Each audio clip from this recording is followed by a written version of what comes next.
তো বন্ধুরা, আসসালামু আলাইকুম। আশা করি সবাই ভালো আছেন। আজকে একটা নতুন গল্প নিয়ে আসলাম। আমার খুবই পছন্দের এবং খুবই কি বলবো, খুবই একটা উৎসাহ দেওয়ার মতো একটা জিনিস। যদি কখনো মন খারাপ থাকে, যদি কখনো কোনো কিছু খারাপ থাকে, আমি এই গল্পটা নিয়ে আমি চিন্তা করতে পছন্দ করি। গল্পটা হচ্ছে কোরআনেরই গল্প। আমার খুব প্রিয় একজন মানুষ, কোরআনের একজন প্রিয় নবী, উনি হচ্ছে হযরত ইউসুফ আলাইহিসসালাম। হযরত ইউসুফ আলাইহিসসালামের জীবনটা আমার কাছে খুবই অনুপ্রেরণার মনে হয়। তো তার জীবনের কিছু কথা আজকে আমরা বলি। তো উনি যখন ছোট ছিলেন, তখন দেখা গেল যে ছেলেটা দেখতে সুন্দর ছিল, বুদ্ধিমান ছিল, সবাই ভালোবাসতো। উনি কিছু স্বপ্ন দেখলেন যে এরকম যে উনি একসময় একজন খুবই প্রভাবশালী একজন মানুষ হবেন হয়তো, এবং তাকে চন্দ্র সূর্য পর্যন্ত এসে তাকে সম্মান জানাচ্ছে, এরকম একটা ব্যাপার। তো এই জিনিসটা যখন উনি দেখলেন এবং এই জিনিসটা যখন উনি অন্যদের সাথে শেয়ার করলেন, তখন যেটা হলো যে যারা এসে শুনলো যে তার নিজের ভাই, তারা কিন্তু তখন জিনিসটাতে হিংসার মধ্যে পড়ে গেল। তারা চিন্তা করলো যে এই ইউসুফের কারণে আমাদের অনেক সমস্যা হচ্ছে, এবং এই সব স্বপ্ন দেখতেছে অনেক বড় হবে। তো একে অনেক ভালোবাসে সবাই। তো এখন এর থেকে কি করা যায়, এখন কিভাবে তাকে সরায় ফেলা যায়। তো ভাইরা কি করলো, হজরত ইউসুফ আলাইসাল্লামকে নিয়ে গিয়ে এক জায়গায় তারা চিন্তা করলো যে মেরেই ফেলবে। তারপরে তারা চিন্তা করলো যে না, মারাটা ঠিক হবে না, নিজেরই ভাই কিভাবে মারি। চিন্তা করলো যে একে মারবো না, কিন্তু এমন একটা কাজ করব যাতে এ যেন মারা যায়, আমাদের যাতে নিজের হাতে নিজের ভাইকে মারার রক্তের দাগ না লাগে। তো ওনাকে ধরে নিয়ে তারা একটা কূপের মধ্যে ফেলে দিল। তো আমি মাঝে মাঝে চিন্তা করি হযরত ইউসুফ আলাইহিসসালামের মনের অবস্থাটা তখন কেমন হয়েছিল।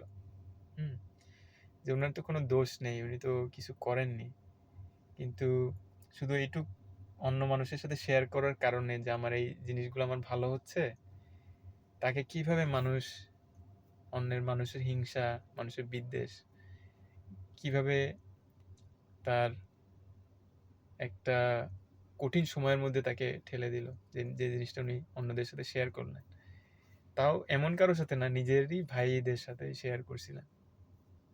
তো যাই হোক, কুয়োর মধ্যে যিনি পড়লেন, বিশাল বিপদের ব্যাপার। মানে ওনাকে মারধর করে ওনার জামা কাপড় গুলা কেড়ে নিয়ে ওনাকে ফেলে দিছে কুয়ার মধ্যে। তখন কেমন লাগতে পারে ওনার? তো কেমন লাগতে পারে, হয়তো ওনার খুব ভয় লাগছে ওই সময়, হয়তো অনেক অনেক আতঙ্ক লাগছে। মনে হয়েছে যে হয়তো পৃথিবীর সবকিছু উপরেই ওনার বিশ্বাস উঠে গেছে, যে কাকে বিশ্বাস করব তাহলে, যদি নিজেরই মানুষজনদেরকে আমি বিশ্বাস না করতে পারি। তারপর আমার মনে হয়েছে যে হয়তো ওনার মনে একসময় এরকম মনে হয়েছে যে যাই হোক, আমাকে তো আর মেরে ফেলেনি, আমি তো এখনো বেঁচে আছি, দেখি কি হয়। তখন হয়তো উনি আল্লাহকে ডাকা শুরু করছে, আল্লাহ তুমি মালিক, দেখো আমার যদি এখানে মৃত্যু যদি তুমি রাখো তাহলে আমার এখানে মৃত্যু হবে, আর যদি আমার এখানে তুমি আমার জীবন রাখো তাহলে আমার জীবন হবে, তোমার উপরে আমি ছেড়ে দিলাম। হয়তো উনি ওইটাই চিন্তা করতেছে, যে আল্লাহর সাথে উনি আল্লাহর জিকিরে হয়তো উনি মশগুল হয়ে গেছেন ওইখানে কুয়ার মধ্যে। ছোট মানুষ, কত ভয় লাগার কথা। হয়তো উনি হাল ছাড়েনি, উনি তো আশাবাদী মানুষ ছিলেন, আমার যেটা মনে হয়। হাল ছাড়েনি, মনে হয়েছে যে এখনো তো বেঁচে আছি, দেখি কি হয়। এই কুয়াতে তো কেউ আসে না, তারপরও আল্লাহ যদি ইচ্ছা থাকে, আল্লাহ তোমাকে বাঁচাইতে পারে যে কোনো জায়গা থেকেই, তাই না? তো উনি মনটাকে শান্ত রাখছেন, ওখানে কোনো চিৎকার চেঁচামেচি কিছু করেনি, চুপ করে বসে আছে, আল্লাহকে ডাকতেছে। অন্য কেউ হইলে হয়তো কান্নাকাটি করতো, চিৎকার চেঁচামেচি করতো। উনি ঠান্ডা মাথায় ওই জায়গাটাতে, আচ্ছা এরকম ঘটনাটা এরকম, আমি তো বেরোতে পারতেছি না, এখন আল্লাহর উপর ভরসা করা ছাড়া আমার আর কোনো কিছু করার নেই। তো এরপরে ওইখানে আল্লাহ দেখা গেল যে কিছু মানুষকে দিলেন, যে তারা গিয়ে ওই শুকনো কুয়ার মধ্যেই তারা দড়ি ফেলে দিল বালতি দিয়ে। এবং উনি বালতি দেখে ওইটার উপরে উঠে আসলেন। তো আসার পরে যারা ওরা ছিল কৃতদাস ব্যবসায়ী, তারা ওনাকে নিয়ে গিয়ে কোনো একটা জায়গায় বিক্রি করে দিল। বিক্রি করে দিলে সাধারণ মানুষ হলে কি করে? তারা হয়তো পালায় যাওয়ার চেষ্টা করে, তারা হয়তো সবসময় মনের মধ্যে একটা বিদ্বেষ, হিংসা, ঘৃণা, সবকিছুর উপরে সবকিছুর উপরে বিতৃষ্ণা এরকম চেষ্টা করে, কিন্তু উনি ওইরকম কোনো কিছু করেননি। ওনার কাছে যখন ওনাকে যে মনিবের কাছে দেওয়া হয়েছে, তখন উনি খুবই সততার সাথে যা কাজ ওনাকে দেওয়া হয়েছে ওই সব কাজ উনি সুন্দর করে করছেন এবং সবসময় হাসি খুশি থাকতেন, দেখতেও সুন্দর ছিলেন। এবং যখন কোনো মানুষ হাসি খুশি থাকে তখন তাকে দেখতে আরো সুন্দর লাগে। আর যখন একটা মানুষ সবসময় মুখে রাগ রাখে, মনের মধ্যে রাগ রাখে, তাদের কিন্তু দেখতে অনেক সুন্দর হলেও তাদের কিন্তু অত আকর্ষণীয় লাগে না। তো ওনাকে যে দায়িত্ব দেয় উনি সেটা হাসি মুখে করে, যত কঠিন হোক সেটা করে, কারো কাছে কোনো দোষারোপ করে না। সময় পেলে বসে আল্লাহর নাম করেন, আল্লাহ তুমি তো আমাকে বাঁচায় রাখছো, আমি জানি না কেন আমার এই পরীক্ষার মধ্যে তুমি ফেলছো, কিন্তু যাই হোক আমার বিশ্বাস আমি যদি সৎ পথে থাকি, আমি যদি একটা ভুল করছি যে আমি আমার ভালো জিনিসগুলা অন্য মানুষের সাথে শেয়ার করছি, কিন্তু আমি যদি এরপর থেকে সঠিক পথে থাকি, কোনো ভুল ভ্রান্তি যদি না করি, তাহলে আমার মনে হয় ইনশাল্লাহ আমার ভালো দিকেই যাবে ইনশাল্লাহ আমার জীবন। তো উনার যে কাজ দেয় উনি হাসি মুখে সব কাজ করে, যত কঠিন হোক করে। তো যে ভদ্রলোকের বাড়িতে উনাকে বিক্রি করছে, সেই ভদ্রলোকের বউ আবার ওনার উপরে খুব অনুরক্ত হয়ে গেছে যে এত সুন্দর একটা ছেলে। তো উনি এমন একটা পরিস্থিতি তৈরি করছে, ভদ্রমহিলা অনেক সুন্দরী ছিলেন, যে উনাকে ডাকছে ভেতরে অন্দরমহলে এবং ডাকছে এবং উনাকে বলছে যে আমি এখন এই কাজটা করতে চাই। কিন্তু হযরত ইউসুফ আলাইহিস সালামের মনের তখন কি হয়েছে এটা আমি চিন্তা করে দিই। ওনার হয়তো মনে হয়েছে যে এই যে জিনিসটা, একটা সুন্দরী মহিলা, এই ঘরে কেউ নাই, আমি যদি কিছু করিও কেউ তো জানবেও না, কিন্তু যদি কেউ নাও জানে আমাকে যে সবকিছু দেখতেছে, যে আল্লাহ আমাকে যে কুয়ার মধ্যে যে বাঁচায় রাখছে, আমাকে যে মৃত্যুর হাত থেকে যে সরায় নিয়ে আসছে, আল্লাহ তো এখানে আছে। আর আমি যদি এখন এই দিকে পা বাড়াই, তাহলে এখন হয়তো এই মুহূর্তে একটুখানি হয়তো আমার খুব একটা আনন্দের একটা অনুভূতি হবে, কিন্তু এরপরে যে প্রায়শ্চিত্ত করতে হবে সেটার ওজন অনেক বেশি হবে। তো আমি কি এখন এই পথে যাব নাকি আমি অন্য পথে যাব? যদিও ওনার হাতে তখন দেখছে যে কেউ নাই, কেউ জানবেও না, কেউ কোনো দোষও দিবে না, কিন্তু উনি চিন্তা করছে যে এই অল্প দুনিয়ার সুখের জন্য আমি অনেক বড় জিনিস আমাকে আমার ছেড়ে দিতে হবে আমি যদি এই পথে পা দেই। তো উনি চিন্তা করছে যে না, আমি এই পথে আমি পা দিব না।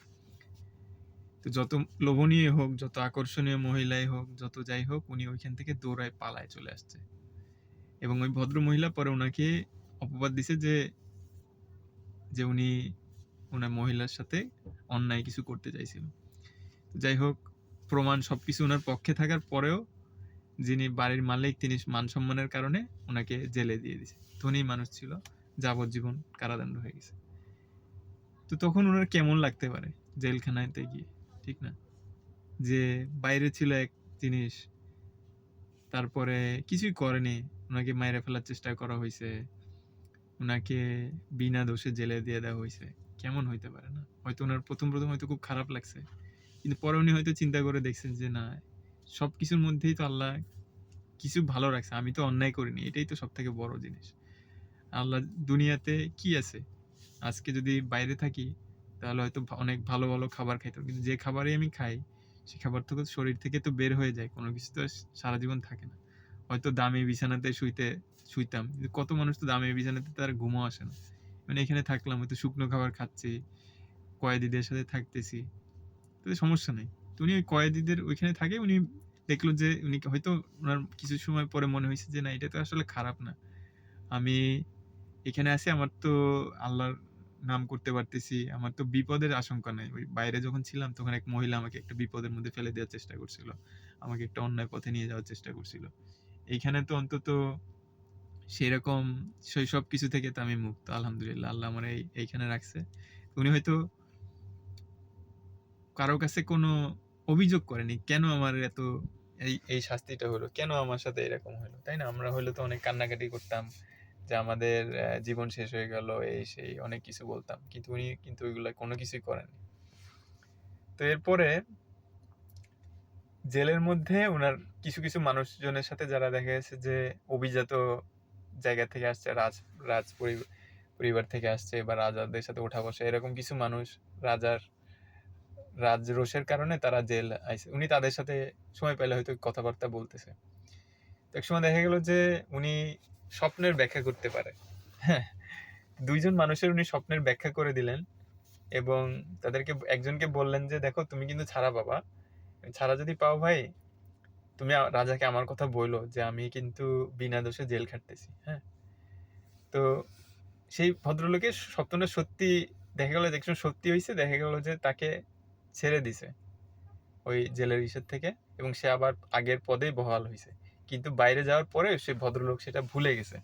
তো তারপরে কিন্তু হযরত ইউসুফ আলাইহিস সালাম কিন্তু ওটাতে উনি মন খারাপ করেন, উনি জেলে আছেন বছরের পর বছর, কি পরিমাণে ধৈর্য, সহ্য, কি পরিমাণে সহিষ্ণুতা উনি ওইখানে দেখাইছেন। ওইখানে পজিটিভ থাকছেন, উনি ইতিবাচক থাকছেন, উনি আশাবাদী থাকছেন।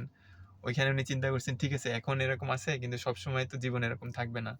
আর সবকিছুর মধ্যেই কোনটা ভালো কোনটা খারাপ তা তো বলা যায় না, দেখা যাক আল্লাহ কি রাখছে আমার কপালে। এই লোক যে আমার কথা ভুলে গেছে, এটা হয়তো আল্লাহর কোনো ইচ্ছা। তো পরে যে রাজা ছিল মিশরের, সে এক সময় দেখা যাচ্ছে একটা স্বপ্ন দেখছে, এবং সেই স্বপ্নের ব্যাখ্যা কেউ করতে পারতেছে না। তখন একদম সঠিক সময়, একদম সঠিক সময়ে ওই রাজার ওই কর্মচারী তার মনে পড়ছে, এই তো এই জেলে একজন ছিল এরকম ইউসুফ নামে একটা ছেলে, সে এরকম স্বপ্নের ব্যাখ্যা করতো, সেগুলো সঠিক হইতো। তখন সে রাজাকে বলল। এখন একটা জিনিস আপনারা চিন্তা করে দেখেন, এই জিনিসটা যদি সে রাজাকে আগে বলতো, তখন কিন্তু রাজা ওইটা কিন্তু কোনো পাত্তা দিত না, তখন হয়তো উনি জেল থেকে ছাড়া পাইতেন না। হ্যাঁ, কিন্তু একদম সঠিক সময়ে, একদম সঠিক সময়ে যখন রাজার স্বপ্নের ব্যাখ্যা প্রয়োজন হয়েছে, তখনই ওই লোকের মনে পড়ছে ওই সময়, এবং রাজার সাথে সাথে ওনাকে জেল থেকে ছাড়াই জিজ্ঞেস করছে যে কি ব্যাপার। তো উনি স্বপ্নের একটা ব্যাখ্যা করলেন রাজাকে, এবং বললেন যে এই এই করতে হবে, এই করতে হবে। এবং উনি জীবনে এত বেশি জিনিস দেখছেন, ওনাকে মেরে ফেলার চেষ্টা হয়েছে, ওনাকে বিনা কারণে জেলে ভরা হয়েছে, এবং উনি অসংখ্য মানুষের সংস্পর্শে আসে, অসংখ্য জিনিস জানতে পারছেন। এবং উনি রাজাকে একটা ওনার অভিজ্ঞতার উপর ভিত্তি করে উনি রাজাকে একটু বলতে পারছেন যে এইটা এটা করলে আমরা এই বিপদ থেকে আমরা মুক্ত হইতে পারি। হ্যাঁ, তো রাজা চিন্তা করছে ছেলেটা তো অনেক বুদ্ধিমান বিচক্ষণ মনে হচ্ছে, তাহলে একে আমি আমার একটা দায়িত্ব দিয়ে দিই। এবং ওই দায়িত্ব, যে দায়িত্বই ওনাকে দিছে, আগে উনি যখন কৃতদাস ছিল, দাস ছিলেন, তখন যেভাবে উনি দায়িত্ব পালন করছেন, এখনো দায়িত্ব সেইভাবে উনি পালন করে যাচ্ছেন, যে না এটা আমার সবকিছু, জীবনের সবকিছু হচ্ছে একটা, মানে জান প্রাণ দিয়ে উনি সেই কাজটা করছেন, মনে করছে যে এটা একটা আমার মালিকের আমানত, আমার সেই কাজটা ভালো করে করতে হবে। এবং রাজা ওনাকে সবসময় দেখে যে ছেলেটা এত ভালো কাজ করতেছে, ওই তো বুদ্ধিমান ছেলে, সবসময় তাকে প্রমোশন দিচ্ছে, দিতে দিতে উনি দেখা গেছে যে রাজার পরেই হচ্ছে উনার স্থান হয়েছে। এবং এক সময় দেখা গেছে যে উনার বিচক্ষণতার কারণে মিশর এক সময় একটা বড় দুর্ভিক্ষর মধ্যে দিয়ে যাচ্ছিল, কিন্তু উনি দেখা গেছে যে যখন মিশরের অনেক বেশি শস্য হয়েছে, তখন উনি সেই জিনিসগুলোকে সঞ্চয় করে রাখছেন, সাথে সাথে সবকিছু শেষ করে ফেলেননি, যে এখন আচ্ছা অনেক কিছু হচ্ছে, তাহলে এখন আরামায়েশ করি, আরামায়েশ করে আমরা কোনো কাজ না করি। যখন ভালো সময় ছিল তখন উনি দ্বিগুণ পরিশ্রম করছেন, দ্বিগুণ পরিশ্রম করছেন, যে যেসব শস্য আছে এইগুলাকে প্রসেস করে, এগুলাকে শুকায়, এগুলাকে জমা করে রাখা, কারণ দুর্ভিক্ষ যে কোনো সময় আসতে পারে, খারাপ সময় যে কোনো সময় আসতে পারে। এটা উনি ওনার জীবন থেকে দেখছেন, যে উনি তো ছোটবেলায় কিছুই বুঝতেন না, কিছুই জানতেন না, হঠাৎ করে তাকে মেরে ফেলার চেষ্টা করে হয়েছে, কিছুই জানতেন না, হঠাৎ করে তাকে জেলে পাঠিয়ে দিছে, এবং যে কোনো সময় যে কোনো বিপদ হইতে হবে পারে। উনি জানতেন যে আমার একটার সাথে প্রস্তুত থাকতে হবে। এখন অনেক ফসল হচ্ছে, এই জন্য আমি হাল ছেড়ে দিলাম, আমি কিছু করলাম না, এরকম করলে আমার হবে না। তো উনি সমস্ত ফসল, সমস্ত কিছু উনি তখন সঞ্চয় করে রাখছেন, যখন ভালো সময় ছিল। যখন খারাপ সময় হয়েছে, তখন উনি আস্তে আস্তে ওই জিনিসগুলা দেশের মানুষদেরকে দেওয়া শুরু করছেন, যে আচ্ছা ঠিক আছে এখন এই বছর ফসল হয়নি, বা 7 বছরও যদি ফসল না হয় সমস্যা নেই, 7 বছর কোনো বৃষ্টি হয়নি মিশরে, 7 বছর উনার ভালো দিনে উনি যে যে কাজগুলা করছিলেন, যে ডাবল সঞ্চয় করছিলেন, সেইগুলার উনার খারাপ সময়ে এসে তখন কাজে লাগছে। তখন রাজাও দেখছে যে আরে এরকম না করলে তো আমি তো মহা বিপদে পড়ে যেতাম। তো এরপরে উনাকে একসময় দেখা গেল যে উনার ভাইরা যারা কেনান শহর থেকে আসছে, মিশরে আসছে শস্যের জন্য, কারণ তাদের দেশেও তো বৃষ্টি হচ্ছে না, কোথাও বৃষ্টি হচ্ছে না। এবং একসময় যখন উনি অনেক ঘটনার পরে দেখা গেছে যে কেমন লাগতে পারে যখন উনি দেখছেন ভাইদেরকে যে এরা আমাকে মেরে ফেলার চেষ্টা করছিল, এরা আমার সাথে এরকম করছিল, আমি তো এদের কোনো ক্ষতি করিনি। কিন্তু উনি দেখা গেছে যে না, উনি এইটা চিন্তা করছে যে সবকিছুর মধ্যেই একটা ভালো দিক আছে, সবকিছুর মধ্যে আল্লাহর রহমত আছে। এরা যদি আমাকে মেরে ফেলার চেষ্টা না করতো তাহলে আজকে এই মিশরের সবাই মারা যেত। আমি কষ্ট করছি ঠিক আছে, কিন্তু আমি যেসব জিনিস আমি অভিজ্ঞতা সঞ্চয় করছি, যেসব জিনিস আমি জানছি, এটা তো আর কেউ এইটাগুলো তো কিছুই হইতো না যদি এরা আমার সাথে এরকম না করতো। তো উনি ওই জিনিসটাকে আল্লাহর রহমত হিসাবে নিছেন এবং উনি সবাইকে ক্ষমা করেছেন এবং উনার কারণে মিশরের মানুষ, উনার ভাই, বাবা মা সব, বাবা, তাদেরও জীবনটা বাঁচছে। এবং উনি যখন হয়তো ঘুমানোর সময় চিন্তা করছে যে, আল্লাহ তুমি যে কিসের মধ্যে কি রাখো, কিসের মধ্যে তুমি রহমত রাখো, এটা তো কিছু কিছু বোঝা যায় না। এখন এই জিনিসটা যদি উনার এরকম ধৈর্য, সহ্য, সহিষ্ণুতা, সাধারণ মানুষ যারা আমরা আছি, আমরা কি হয় যে আমার একটা মগ একটা জায়গা থেকে আরেক জায়গায় একটা বাচ্চা সরাইলো, তাতে আমরা চিৎকার করে উঠি। বা একজন একটা কথা বললো, তাতে আমরা চিৎকার করে উঠি, তাতে আমরা মন খারাপ করি। কিন্তু ইউসুফ আলাইহিস সালাম কি কিরকম দৃষ্টান্ত আমাদের সামনে রেখে গেছেন যে আমাদের কেমন হইতে হবে যদি আমরা জীবনে একটা শান্তির জীবন করতে চাই। এই যে আমরা এত চিৎকার চেঁচামেচি করি, এত মন খারাপ করি, এত ভয় পাই, এগুলো করে কি লাভ হয়? তাই না? কি লাভ হয়? আমরা এটা ভুলে যাই যে আল্লাহ তো সবকিছুর মধ্যে ভালো রাখতে পারেন। ইউসুফ আলাইহিস সালাম কুয়ার মধ্যে পড়ে, জেলের মধ্যে গিয়ে, তারপর উনাকে মেরে ফেলার চেষ্টা করছে সেরকমের মধ্যে গিয়ে, তার মধ্যে উনি সবসময় হাসি মুখে থাকতেন। সবসময় উনি আলহামদুলিল্লাহ পড়ছেন যে ঠিক আছে আলহামদুলিল্লাহ। জেলের মধ্যে হইছে ভালো হইছে। আলহামদুলিল্লাহ পড়তেছি। শরীর খারাপ হইছে ভালো হইছে আলহামদুলিল্লাহ। সবসময় হাসি মুখে আছেন। যে একটা জিনিস আছে যে ঈমানদার ব্যক্তি কখনো হতাশ হয় না। তাই না? উনি কখনো হতাশ হননি। কখনো হতাশ হননি। আমরা ছোটখাটো ব্যাপারে রেগে যাই। উনাকে মেরে ফেলার চেষ্টা করছে। সেইখানেও উনি, সেই জায়গাতেও উনি তাদেরকে ক্ষমা করে দিয়েছেন। কারণ উনি দেখতে পারছেন যে প্রতিটা জিনিসের মধ্যেই একটা ভালো জিনিস লুকায় থাকে। ওটা সাথে, সাথে বুঝা যায় না। ওটা বুঝা যায় অনেক পরে গিয়ে, যখন পিছনে তাকায়। রসুল আলাইহিস সালাম যখন ছোট ছিলেন, ৭-৮ বছর বয়স, তখন যখন উনাকে মেরে ফেলার চেষ্টা করা হয়েছিল, কুয়ার মধ্যে ফেলে দেওয়া হয়েছিল, উনি তখন বুঝতে পারেননি যে কেন এরকম হইলো। কিন্তু যখন অনেক বছর পরে, যখন উনার বয়স ৩০-৩৫ হইছে, যখন উনি পেছনে তাকাইছে, যখন উনার কারণে মিশরের মানুষ দুর্ভিক্ষ থেকে বাঁচছে, তখন উনি বুঝতে পারছে যে না, এটা প্রয়োজন ছিল। এটা যদি না হইতো তাহলে আজকে আমি না খেয়ে মারা যেতাম। হুম? তো এই যে একটা সহিষ্ণুতার দৃষ্টান্ত, যে কোনো অভিযোগ না করা, যা হোক আলহামদুলিল্লাহ, যা হোক আলহামদুলিল্লাহ, কোনো রাগ না করা, কোনো ভয় না করা, কখনো হতাশ না হওয়া, কোনো হাল ছেড়ে না দেওয়া, হাতে যে কাজ থাকে সেটাকে ১০০% এর ১০০% দিয়ে করা, সবসময় হাসি মুখে থাকা, সবসময় প্রসন্নভাবে থাকা। উনি চিন্তা করছে, এমন চিন্তা করেনি যে আমাকে মেরে ফেলছে সবসময়। আমরা হলে কি চিন্তা করতাম? আমরা হলে চিন্তা করতাম যে আমাকে মেরে ফেলার চেষ্টা করলো, আমি তো কিছু করি নাই। আমি এই চিন্তা করেই দেখা যেত যে আমার মাথার মধ্যে ঘুরতো। কিন্তু উনি চিন্তা করছেন কি? উনি চিন্তা করছেন যে আমি একটা কষ্টের মধ্যে পড়ছি, ঠিক আছে। কিন্তু এর মধ্যে ভালো কি আছে? ঠিক আছে? উনি ভালোটা দেখার চেষ্টা করছেন। উনি এইটার কারণে উনি প্রফুল্ল থাকতে পারছেন। কিন্তু উনি যদি আমাদের মতো সাধারণ মানুষের আমাদের মতো চিন্তা করতেন যে আমাকে মারলো, আমি তো কিছু করি নাই, এত বড় আমি প্রতিশোধ নিবো। এইটাতে দেখা যেত যে আমাদের রাতের ঘুম হারাম হয়ে যেত। ঠিক আছে? তো আমরা যদি জীবনে একটা ভালো জীবন যাপন করতে চাই, যেখানে আমার মন প্রশান্ত থাকবে, যেখানে আমি শান্তিতে ঘুমাতে পারবো, যেখানে আমি খাইতে পারবো, একটু শান্তিতে ২ বেলা খাইতে পারবো। অনেক মানুষ আছে। আমেরিকাতে দেখছি হাজার, হাজার মানুষ। বেশিরভাগ মানুষই রাতে ঘুমাতে পারে না। সবসময় ভয়ে থাকে, একটা আতঙ্কে থাকে, একটা ভীতিতে থাকে, কারো মুখে হাসি থাকে না। তো ইউসুফ আলাইহিস সালাম যে দৃষ্টান্তটা আমাদেরকে রেখে গেছেন, আমরা যদি সেই দৃষ্টান্ত ধরে রাখতে পারি, আমরা যদি এটা করতে পারি যে যা হোক আলহামদুলিল্লাহ, দেখি কি আছে এটার মধ্যে, সাহস নিয়ে দেখি। আল্লাহর উপরে হাল ছাড়বো না। আল্লাহ তো সবকিছুর মধ্যে দিয়ে আল্লাহ তো ভালো জিনিস তো রাখে। দেখি এটার মধ্যে কি সাথে, সাথে হয়তো বুঝবো না।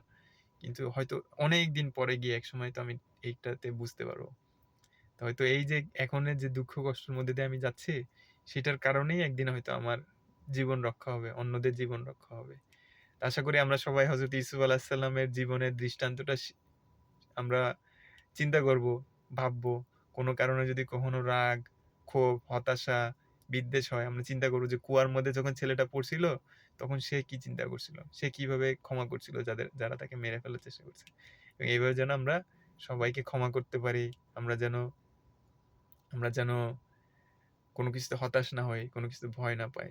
এই শুভকামনা করি আপনাদের সবার জন্য। সবাই ভালো থাকবেন। আল্লাহ হাফেজ।